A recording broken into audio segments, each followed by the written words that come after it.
Hello, everyone. Welcome in, welcome in, welcome in to the WCEC webinar. We're so excited that you took an hour outside of your day to join us. So as we're welcoming in folks, why don't you all drop in the chat where you're viewing from? I'm going to go ahead and get started because we have a jam-packed session today. Super excited to share with you our facilitator today. But before we get into all of that, what's up, everybody? My name is Kanasia Thompson, and I have the privilege of serving as the programs manager for the Women of Color in Engineering Collaborative. If you're in the right place, we're all here for the empowering professional growth, leveraging strengths for success as women of color in engineering. If you haven't noticed yet, folks are dropping in the chat where they're tuning in from. So if you've just joined, we would love to know where everyone's at. So I would like to take a moment to acknowledge the struggle for liberation, both domestically and abroad, that affect women of color acutely. The conflicts that we are witnessing across the globe all contribute to the mass disabling of vulnerable populations, leaving them with little to no support, and the systems of oppression that we rally against in our day-to-day lives seek to encourage us to remain unacknowledged and unaddressed. Naming this is just the beginning of dismantling these systems. Okay, Ethiopia in the house. My bad, I got a little distracted. But I would also like to acknowledge that I am speaking to you all from the sovereign indigenous land that was forcefully developed by and built upon the backs of enslaved people, otherwise known as Alabama. If this is your first time with us, this webinar is a part of regular programming by the WCEC, which is a collaborative of more than 20 STEM-based focused organizations, associations, and companies all working to reshape the landscape of engineering to be a more diverse, inclusive, and supportive environment for women of color. We are all driven by a collective vision, which is to create an engineering industry where every woman of color feels a profound sense of belonging, where her talents are celebrated, and where she is empowered to lead, innovate, and thrive. This specific webinar focuses on our strategic plan priorities of improving pathways to internships, scholarships, and jobs in engineering for women of color, and we're doing that by this focus of professional development. We welcome you to join the WCEC by visiting our website, which is being placed in the chat right now. And I am joined in this amazing work by our project director, Dr. Lola Rodriguez Vargas, our marketing and communications coordinator, Drew James, our new database and diversity specialist, she just started Monday, Dr. Ashley Woodson Walters, our principal investigator, Dr. Roberta Rincon from the Society of Women Engineers, and our co-principal investigators include Dr. Dinah Martinez from the Society of Hispanic Professional Engineers, who just happens to be our moderator for today, Dr. Stephanie Page from the Women in Engineering Proactive Network, Dr. Tiffany Smith from Advancing Indigenous People in STEM, and Dr. Rochelle Williams from Graduate Fellowships for STEM Diversity, who is representing the National Society of Black Engineers. I would sincerely like to thank SHPE today for collaborating with us for this webinar. A few housekeeping rules, and y'all won't have to hear me anymore to the end. This webinar is being recorded and will be uploaded to our website and on our social media platforms. And as those who registered first, you will get first access to the replay via your email. If you would like to enable closed captioning, that option is available by clicking the CC icon that should be at the bottom of your Zoom window. There will be a Q&A session at the conclusion of the presentation, so please place all your questions in the Q&A tool at the bottom of the Zoom window. Comments and conversations are highly, highly, highly encouraged in the chat. So if you do decide to participate in those, please share from a personal experience and don't share stories from others that you do not have the consent to make public. We will also provide you the time to be able to complete a survey. We'll drop that link in the chat where you can tell us all about the experience, how we can improve in our webinar offerings, and what other offerings we can bring to future webinars. Whew, that was a lot.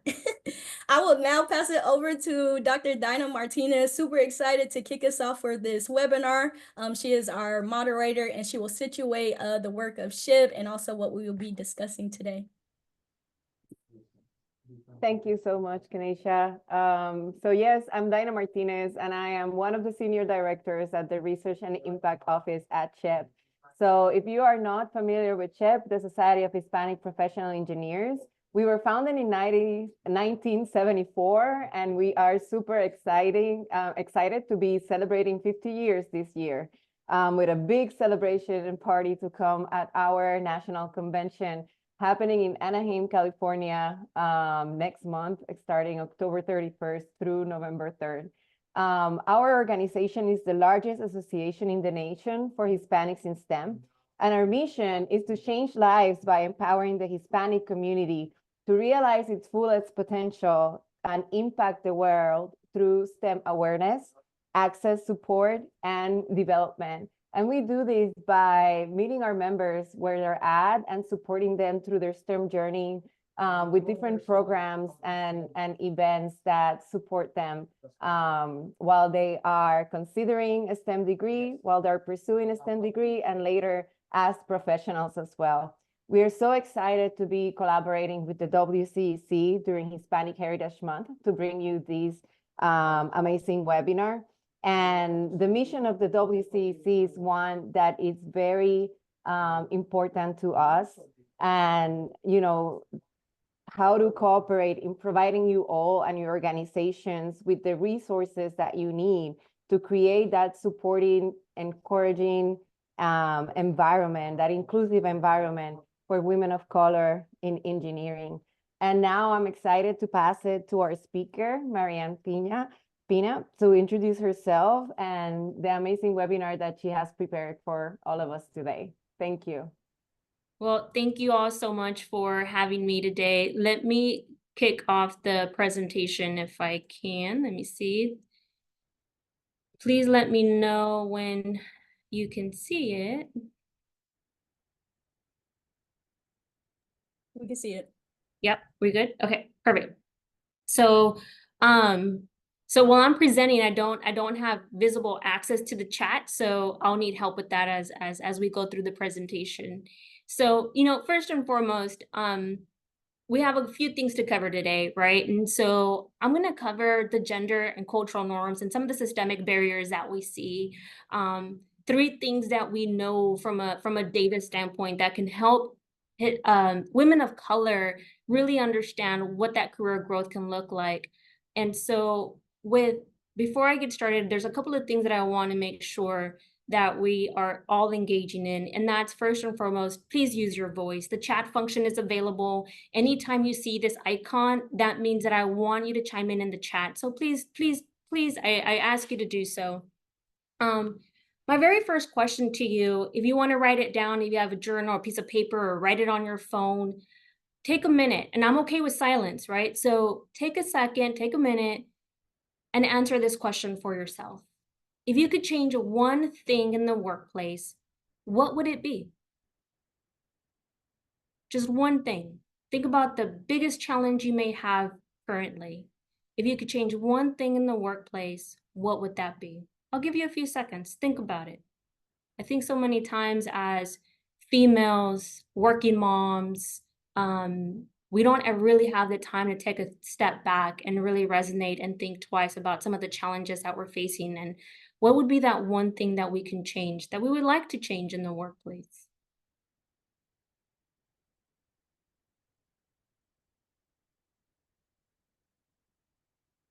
You know, for me, I grew up in McAllen, Texas. If you don't know where that is, I kind of put a little map on there for you. For those of you in Ethiopia, I am based in Texas, and I think I saw India out there too, so welcome, everyone welcome. Born and raised in McAllen, Texas. It's the southernmost part of Texas, and I am the daughter of Mexican immigrants. My first language is Spanish, and you know, when I think about the barriers that I have had to encounter and overcome, I didn't realize it then, but I know it now. It was the barriers that a lot of us go through as women of color, as daughters or first immigrants. And so that's me in the blue barrel, that chubby girl. I think I was eating way too many tortillas back in the day. And but that's me, my humble beginnings in a blue barrel out in the country. And as I think about my own journey, being in the workplace, you know, I moved forward and I didn't know what I didn't know, right? And I think that's where a lot of us come in as women of color in the workplace. I felt very much isolated. I felt like I was having to work twice as hard just to get noticed. I was overworking, and I didn't have a mentor. I didn't have someone to look up to say, oh, she looks like me. Maybe I can ask for help. I didn't have any of that. And so much so, I was so dedicated to my job at the time that I was basically breathing, eating, sleeping, dreaming my role. And I ended up at 1 o'clock in the morning in the emergency room. And I remember that day as a single mom, my son was very young at the time. And the doctor came in after hours in the ER and he said, and the interesting thing is that he sat on the bed with me and he asked me, Maryanne, what is going on in your personal life that has brought you here? They did an MRI, they did blood work, a CT scan, they ran all kinds of analysis on my body, and there was nothing wrong. I had shown up to the ER room because my head was just spinning. Everything was spinning and I was throwing up. And it was just this episode of anxiety and stress that had been induced by my work. And I didn't really realize it then as a young 28-year-old of realizing, you know what? I'm actually really good at what I do, but I hate it. And I also don't really like where I'm working at. And so that was my first realization of the barriers that I still have to overcome. But it took an ER visit to realize that. And I hope that as women of color, that doesn't have to be the trajectory for women. I am Maryanne Piña. I am the CEO of the only Latina firm that serves the full talent lifecycle across the US. I own Career Management Partners, and I'm also the founder of the Latino Career Assessment. One of the things that I think about is, as women of color who are in our industry, what can we learn from them, right? And so as I show you this screen, what do these women have in common in your mind? Use the chat function. What do these women have in common? Not everyone at once. Let's go. What are they saying? If someone can share the chat. I see them coming in, but I can't see them. I got you. Being resilient and pushing forward, STEM, strength, bold, strong, technical field, strong. They belong to the minority groups and they make amazing things, brave, passion, Yep. confidence. Absolutely. Those are all true. Absolutely true. And you know, when you think about all of these women here, they're obviously all in the STEM engineering space, but they've also all been willing to take on a challenge. And so I don't know how many of you are Apple fans or Ted Lasso fans, but when I think of these women, I think about the challenges that they were able to take on and be resilient to overcome as well. And so I love this quote by Ted Lasso, and it says, excuse me, taking on a challenge is like riding a horse, isn't it? If you're comfortable while you're doing it, you're probably doing it wrong. And so we know that through our own career journeys, there's always going to be a challenge. There's going to be a struggle. But I think that's the beauty of it, the opportunity that makes us even greater and better in what we're doing. When I think about women in the engineering workforce, you know, I was reading up on the stats. I'm sure you probably know this, and I'm probably preaching to the choir at this point, but women make up 14% of engineering workforce in the US, right? And yet we still see so many gaps, whether it's leadership underrepresentation, the pay gap, and how we're compared to other women in the industry, right? And here's the thing.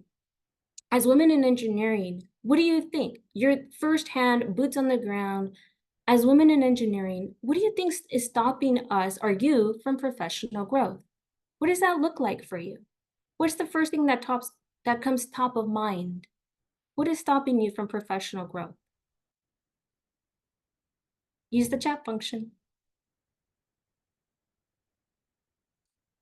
We have stigma, egotistical men, confidence, the system, ourselves, lack of coaching, not having sponsors or mentors, bias, being underestimated, balance of work life, lack of confidence, lack of opportunity, imposter syndrome, not enough prioritization from other job responsibilities.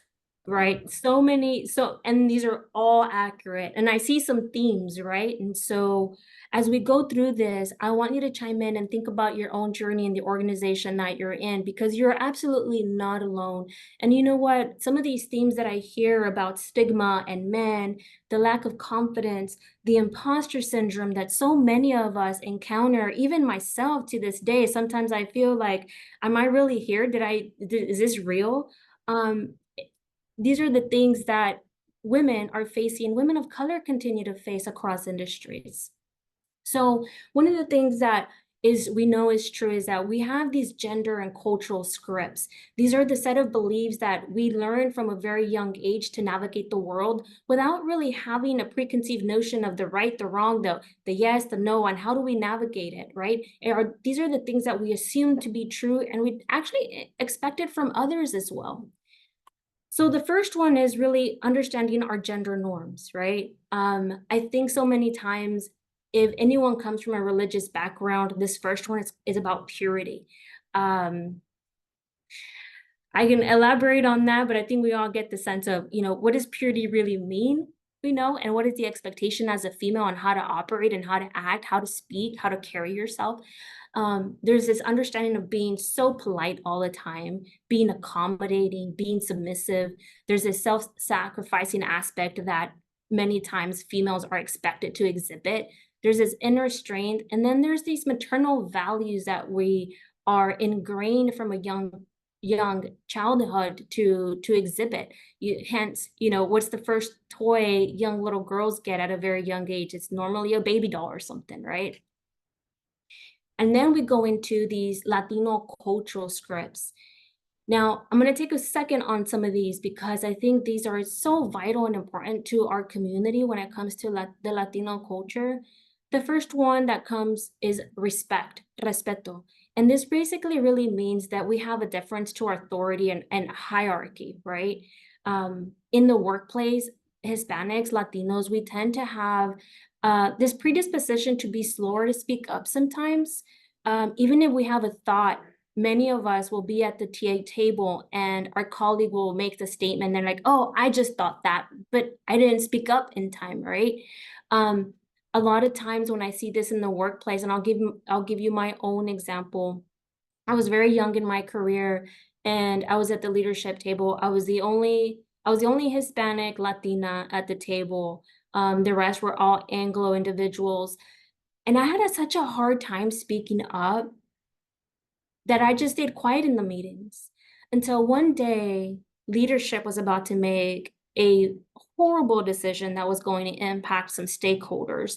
And the stakeholders were students of color. And for the first time, after about, I don't know, maybe it was like 6-8 months, I actually said something. But the very first words out of my mouth, because I didn't want to come off as aggressive or assertive, I didn't know how to meld it all in. But the first words out of my mouth was, well, Mr. Jones, with all due respect. The concept of respect in our culture growing up, you're told, don't talk back, don't ask questions. When the elders walk in, you walk out. So this value of respect, it's a great thing. It's a great thing to inherit this, but it's also learning how to navigate it in the workplace. The next cultural script is machismo and marianismo. It refers to really a man's responsibility to provide for, protect. I think so many times we think of the negative connotation of that egotistical male, but I do want you to know that there is a different definition for this. And then marianismo, just kind of like the female virtues of interpersonal harmony, inner strength, self-sacrifice that I previously mentioned. Then there's simpatia. So this is really the importance of being pleasant and harmonious, even in the event of like stress in the workplace. And so many times you see this in professionals where the boss will say something and the individual will just smile and nod yes and walk away, right? The next one is familismo. It's a preference for maintaining a close connection to the family. A quick one on this one is there was a young executive that I met, we were coaching, and she said, you know what, Maryanne, I wish I had known all of this 10 years ago, right? She had gotten a promotion, Fortune 20 company. She was based out of Texas, and with that promotion came a transfer, and she had to move to California. And her boss didn't understand why she wasn't so excited about the promotion right in the moment. And what he did not understand was that she had to think about the family. She was the sole provider of mom, dad, little brother, and she had to make a decision. Do I take the job or do I not? And kudos to her. She actually took that leap of faith. She accepted the job, the promotion. She moved out of state, but hence, family is so important that she moved mom, dad, and little brother with her across states. So the impact that these cultural scripts have in the workplace are real. The next one is collectivism, emphasis on the needs of the group before the individual. Personalismo, the valuing of building interpersonal relationships. You know, what's the very first thing you do when you go to a party? You have to say hello to everyone, and Lord and behold, before you leave, you also have to say goodbye to everyone as well, right? The next one is present time orientation. If you identify as Hispanic or Latino, Latine, you know that at some point in your childhood, you probably heard, no, pues si Dios quiere, if God allows it. And at some point in my early childhood, I told my mom, I said, you know what does God have to do with it? Can't we just move forward? And that was a whole different lesson at that point. But present time orientation, the future is uncertain, not under one's control. But when I think about other cultures, we have so many similarities. We really do. There's the nonverbal communication where some individuals use a nonverbal cue such as body language and facial expressions to convey messages. And sometimes we don't realize that, right? There's a big emphasis on community. I think this is also part of the Hispanic culture of just having a support system around you, whether that's family or friends or the church or networking events, things like that. Then there's the gift giving aspect. This is very prevalent in the Asian community. It's really just a showcasing their appreciation for things. And it's very customary as well. Then there's the saving face, this concept of avoiding embarrassment or disgrace, really to the family more than anything. But a script that is also very ingrained within that community, the Asian community. And then we have humility. Humility is the quality of having a modest view of one's own importance or abilities. I think this ties back to the Hispanic community as well as among others of just be humble, right? And so as women in engineering and other industries, we tend not to speak for ourselves or advocate for ourselves sometimes because, oh, in the name of being humble, we don't do so. The next one is education. There's a high regard for knowledge and education in some of the cultures. And you can tell when it's expected in the either have to be a doctor, a lawyer, or some type of those large, well-known degrees for the family. And then the last piece is spirituality. It's really every aspect of some of the cultures of how you operate. And all of these cultural scripts, even though we don't think about it, because we're raised in them, they become ingrained in the way we behave. So now use the chat function. I'm going pretty fast, but I want you to tell us which of these resonate with you, if any. Use the chat function. Which of these resonate with you?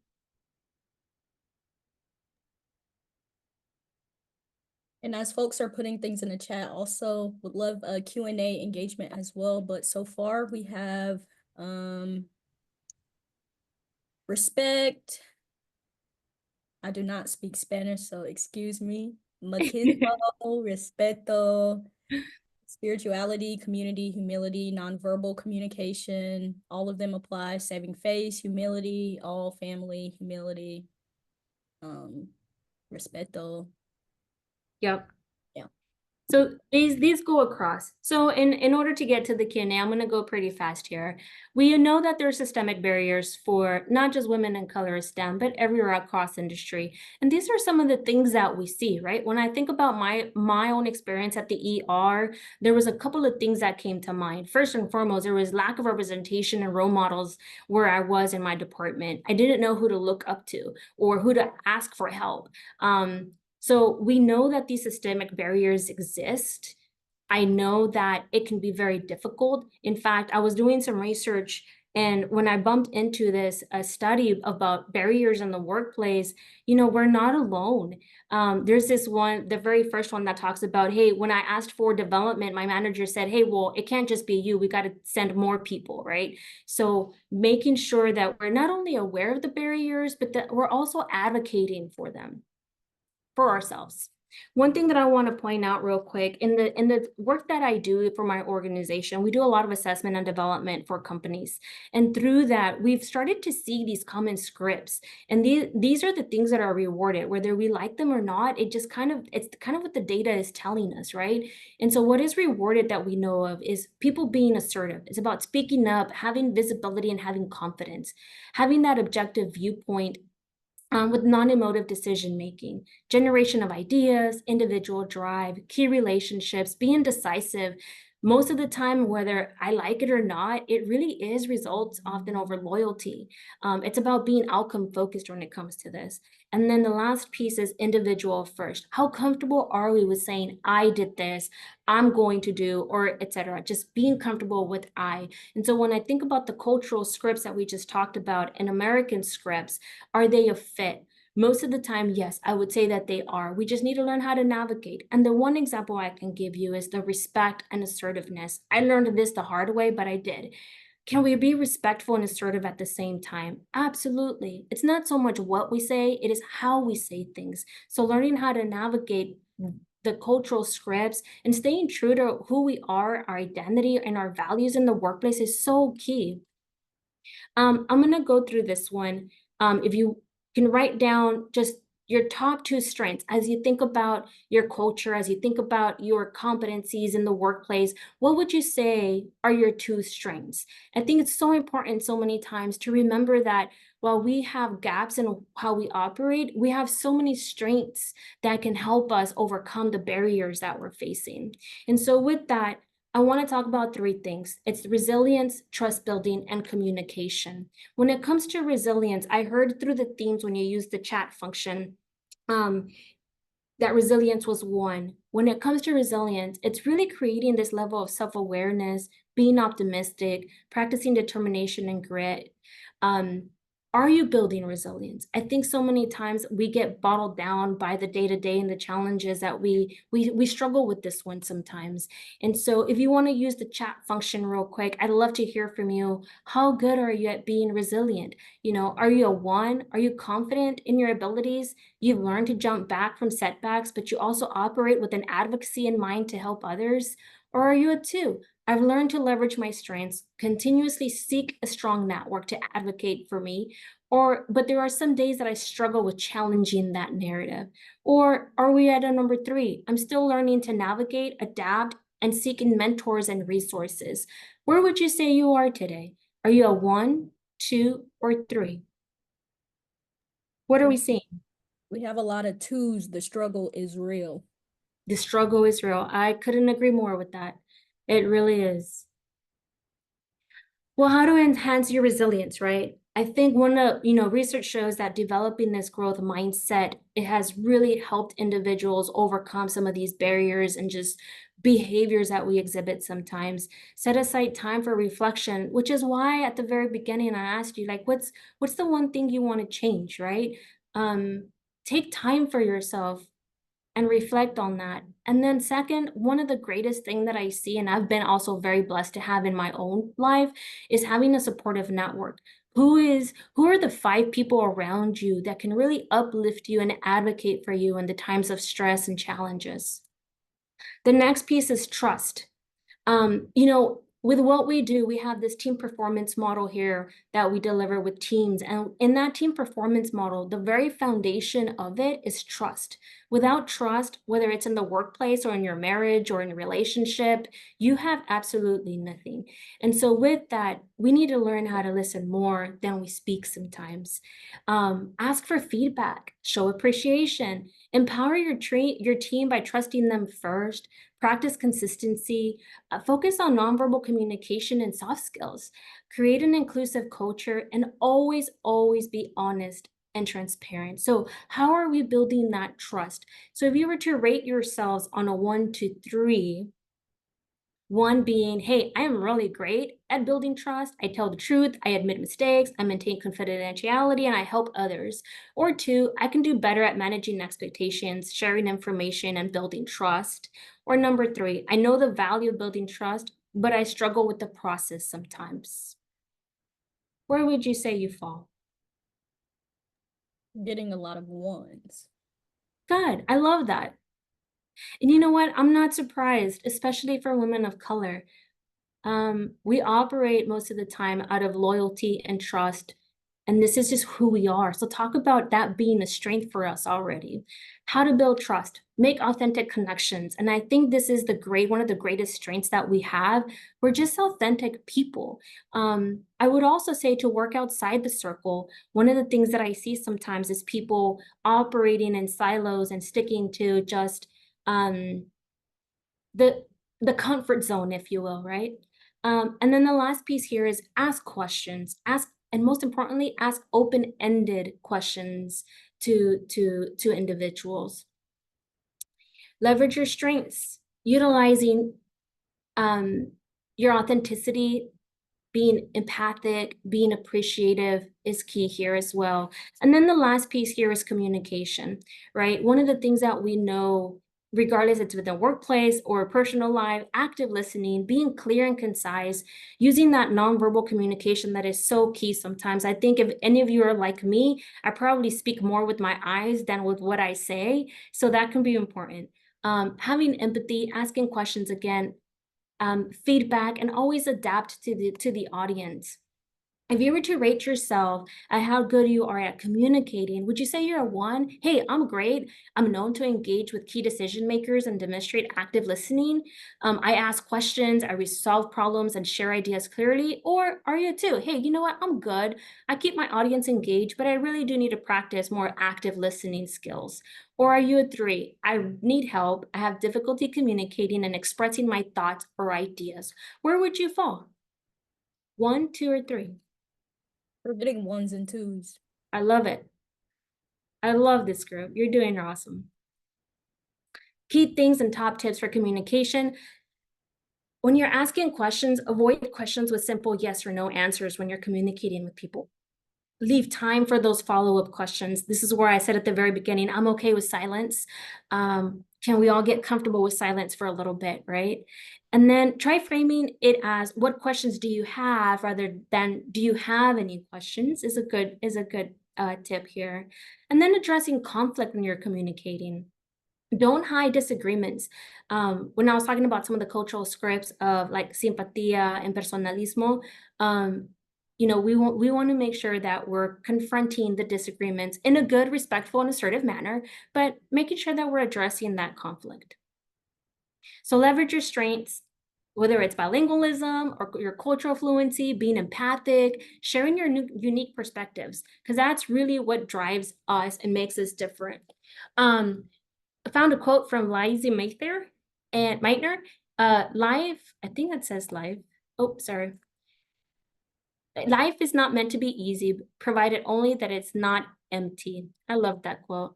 So quickly, just guidelines for career growth, personal victory, interpersonal development, and organizational navigation. One of the things that I want to share with you today is the Latino Career Assessment that we'll talk about here in a minute.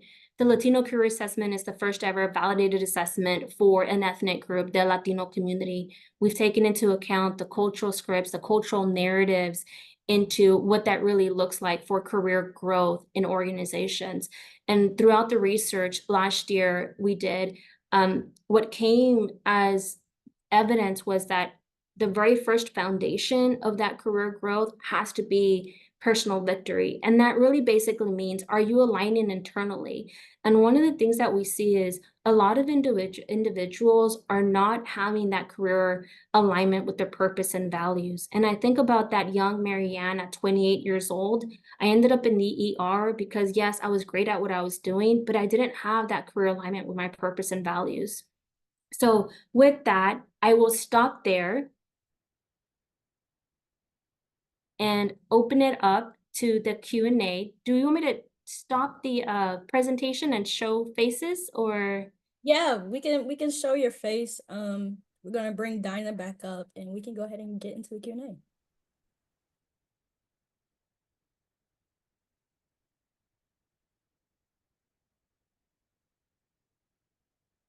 And you can drop any questions you have in the chat. Thank you so much, Maryanne, for that. It was amazing. I don't see any questions coming up. Oh, okay. Thank you, Ganesha.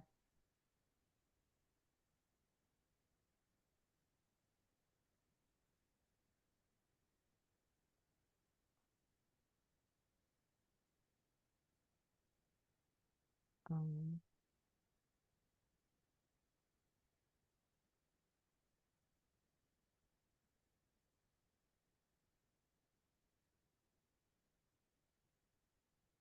So there's a question by F. Banks. Do you have any advice for navigating environments where you feel like you're trying to extend respect and good listening to others, but not feeling reciprocated? Yeah. So I think the question is, Sure. yeah.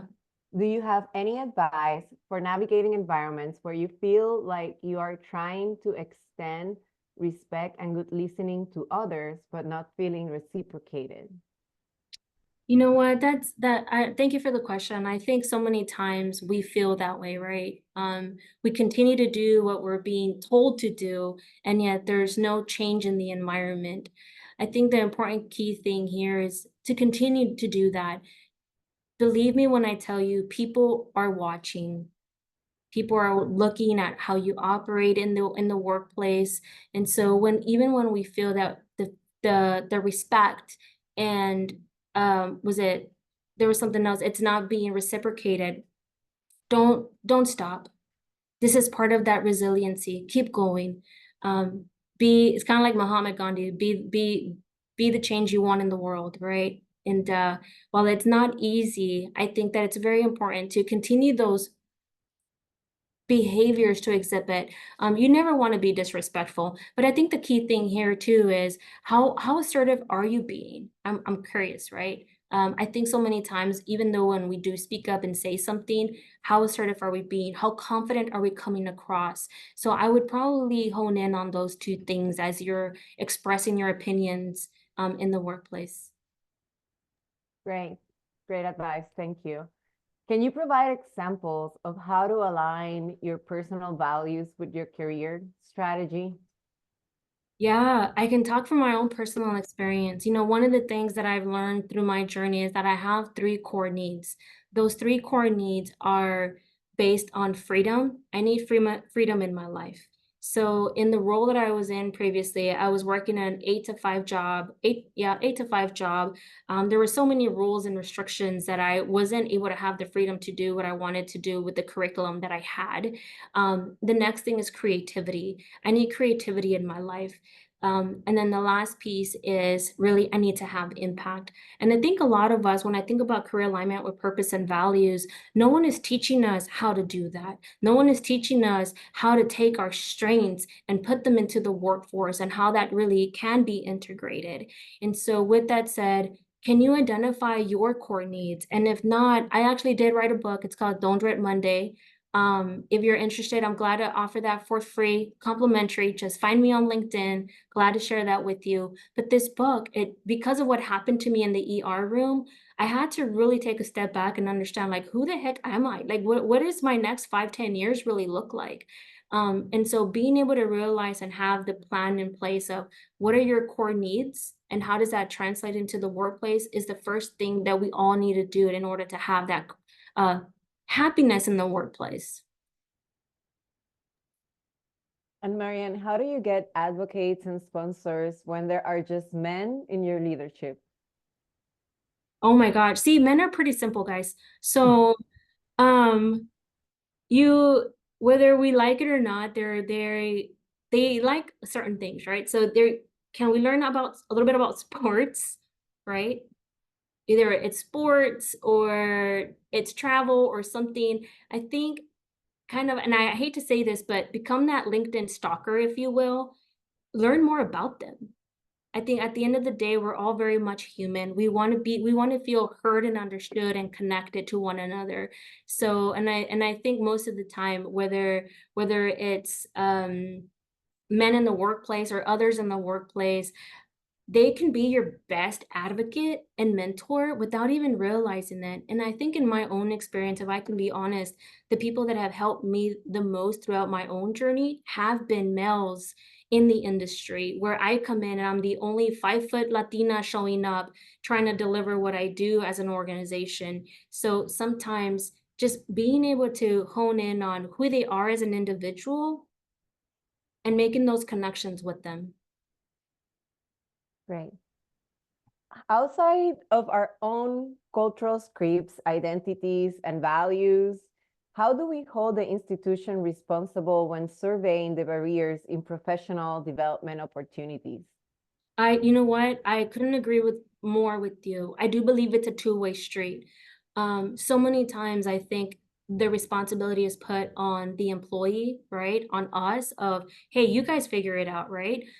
I do think it's a two-way street. I do believe that leadership and organizations need to have a better understanding and that cultural competency to understand as to why does Maryanne not speak up at the table, right? What are some tips that we can give our leadership to truly understand the cultural nuances and narratives of women of color in the workplace? I don't think anyone is doing that right now. So as a result, we continue to experience these barriers and feel left out of the conversation because no one's talking about it. So absolutely addressing leadership to hold them accountable to being that cultural competence. At the end of the day, specifically for the Hispanic population, we're the fastest growing demographic in the US. We're the future of like a lot of things in the workplace, and yet we're not being represented across industry. True. And Maryanne, when thinking of resource limitations, both in capital and network, and I don't know who this question is, but says that I experience in career advancement, what are some cost-effective ways or action plans to enhance my professional development? Can you read that one more time? That was a handful. Sure. When thinking of resource limitations, both in capital and network, what are some cost-effective ways or action plans to enhance professional development? Oh my gosh. You know what? I'm going to highlight SHIP because one of the things that they do and they do so well is they provide complimentary resources to their members, right? And so what organization associations can you tie yourself to and engage in for those free resources? In addition to that, if there is a leader that you admire, show up to those places. There are so many things that we can do to leverage the resources around us, and sometimes we don't even have to pay a dime for them. And I encourage you to do that. You know, one of the things that we talk about is the value of education. I think for most of us, depending on the generation that we grew up with the mentality of that higher ed, the 4-year degree, your doctorate, and that's all great. But then what happens after you get your doctorate? Does that mean you stop learning? I don't think so, right? So it's continuing that lifelong learning continuously. So whether that's formal education or, informal education. So I think about like the resources that we have at SHIP, the events that they do, Alpha. There are so many other organizations, but then there's also like Coursera, right? Or LinkedIn Learning or YouTube. My gosh, YouTube has pretty cool stuff too, just to learn on. So don't stop there. There's a lot of free resources that you can leverage. So what are some methods that you use to amplify others in the workplace that might be experiencing professional development barriers? So thinking of me being a bystander, how can I support? Okay, repeat that one, Dina. What are some methods you use to amplify others in the workplace that may be experiencing professional development barriers?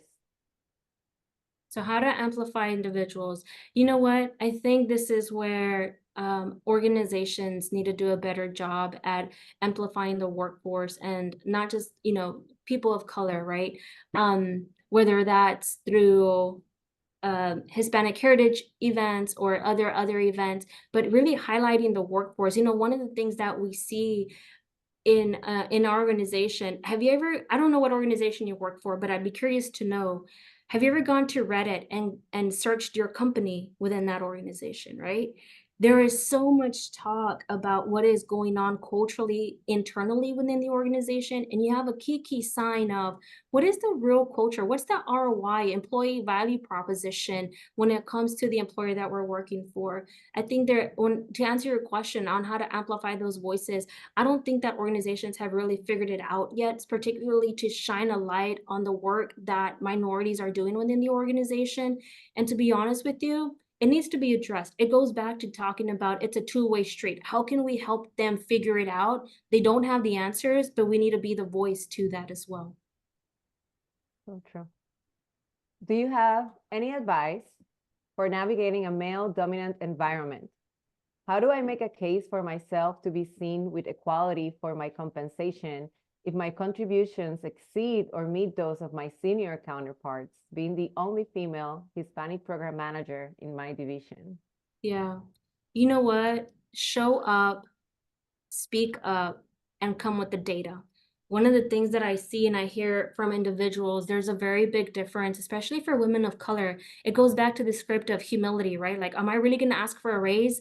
I'll give you a quick example of the difference. There was a young Anglo lady that showed up, and she showed up and asking for a raise, but she also showed up with the data at supporting why she needed that raise and why she was expecting that raise. When you think about women of color or people of color, how many times do we show up and ask for the raise and just have the data to support it, right? We don't see it. And again, I think it comes from that hoping, the myth, right? The myth is if I work hard, they're going to see it and reward me for it. But that's BS, right? We have to be our biggest advocate for ourselves, because if we're not, no one else is going to do it. And so be that squeaky wheel. It's okay to be that squeaky wheel, because if you're not, they're not going to do it for you. I hope that helps. Yeah, no, I think you bring a great point, right? Because it's easier to dismiss or like challenge feelings or opinions, right? But data are facts, and those, you can't just dismiss those. It's the reality, it's what's going on. So that's great advice. So Maryanne, as a CEO, how do you help others that want to promote themselves in your organization? Repeat it one more time. As a CEO, how do you help others that want to promote themselves in your organization? You know what? So my organization, we're at about 90 people.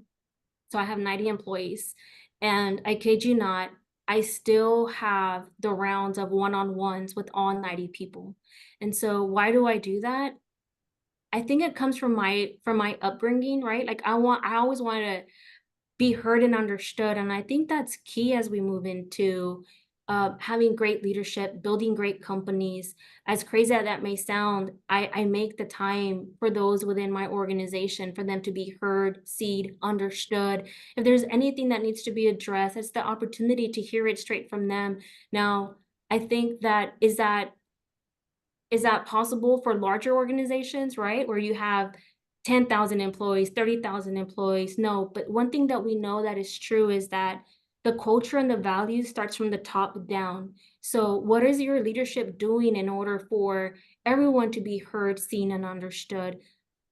I think it depends on every organization, but at least for me, I know internally for us, that is what I continue to do. And it's from top down. I know that my leadership team, my department leaders, they're continuing that culture and making sure that we spread the value of what CMP represents. And one of the things that we are very strong in is team. We have a team of culture, goodness. We believe in karma, do the right thing, right? And so I love my team. I love all of them. So I hope I'm doing a good job. Maybe I'll get feedback on Reddit. I don't know. And I know, talking about CMP and you work as a CEO, I know you talked briefly about LCA during your presentation. Can you tell us a little bit more about LCA? Yeah, so as I mentioned, the LCA is the first and only validated assessment for Latino professionals. And so one of the reasons that I did that was because about 5 years ago, I was asked to serve on the SMU Latino Leadership Board, which is an executive education department here in Dallas. And through the journey, I was exposed to the underrepresentation of my own community. Because I'll be candid with you, I wasn't aware of it. I was building a company, head down, trying to make business. And when I was exposed to that, I was very shocked by the stats that I was seeing. And I thought to myself, I've been very fortunate. That little chubby girl in that blue barrel from the Rio Grande Valley is now the CEO of the only Latina-owned firm that does transition services and talent development. And so for me, it was so important to be able to give something back to my community. And one of the things that I'm very passionate about is assessment. We know that the data that comes from the assessment, you can't question it. It is what it is. And so now how do we use that data to leverage the strengths of the Hispanic community to make an impact in the workforce and the organizations? And I'll tell you one thing, one of the beauty of our culture is that we, in the Hispanic culture and all of our minority cultures, is that these cultural scripts that I talked about, these are all strengths. We already have the skills that corporate America is asking us for. What do you hear so lately, right? Oh, be more empathic, how to be an empathic leader. I'll tell you what, as women of color, we're already empathic. Well, most of us, but majority, right? I think it can depend, but we already have the skills that organizations need. We're ready to be the leaders in those organizations. And so when I think about the Latino Career Assessment, if you think, it's kind of like if you're familiar with the DISC or an MBTI or any of those types of assessments, it's something similar, for the exception that the LCA is a behavioral assessment. So you take the assessment, you get kind of like, based on the 14 career predictors of success, you get an assessment and a development guide to tell you these are your strengths, these are your development characteristics, and this is what you can do in regards to them. That's great. Thank you. So those were all of our questions, Maryanne. Any final thoughts you would like to leave our audience with? Last thoughts, be your biggest advocate. And if there's anything that I can do, please do find me. I'm Maryanne Piña, Fracham on LinkedIn. I'm wearing a red dress, so if there's anything that I can do for you, I'm always a message away. Thank you so much. And now we'll pass it back to Kanasia.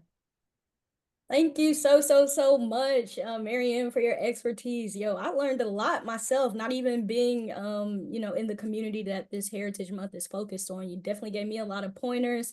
I know a lot of folks saw some questions in the Q&A feature around the assessment, so I'm sure folks will be reaching out to you to get more context about that. So thank you so much, Maryanne, for sharing your expertise with us, and thank you so much, Dinah, for leading the planning for this amazing webinar. For our upcoming webinar in November, the WCEC will be collaborating with ACES to celebrate Indigenous Peoples Month. Also wanted to give some context to some of our programming that's about to come out soon. Yay! Many of you have been emailing the WCEC or reaching out through LinkedIn around when our launch dates for our programs are. So we're happy to share with you that our travel stipend program, which is seeking to alleviate some of the financial burdens associated with professional development opportunities, some of which we talked about today, that application will be dropping October 1st. So please stay attuned to all of our newsletters, our website, our LinkedIn. That application will be open from October 1st through November 15th, and we're awarding around 15 women of color in engineering up to $3,000 to attend conferences, networking opportunities, presentations, whatnot. We just don't want to be talking about it. We want to be about it. So we're investing back into the communities that we're doing the work with. Also, we have a profiles database that will be launching soon. So we're hoping that a lot of you will come to some of our co-PI organization conferences, whether that be ACES, SHIP is coming up. The conference is coming up. I know they're hard at work. NSBE will be in attendance at some other conferences and launching our profiles database, which puts you in mind of a LinkedIn profile or Facebook, I guess, the visibility aspect for women of color to connect them with organizations looking for speakers and whatnot.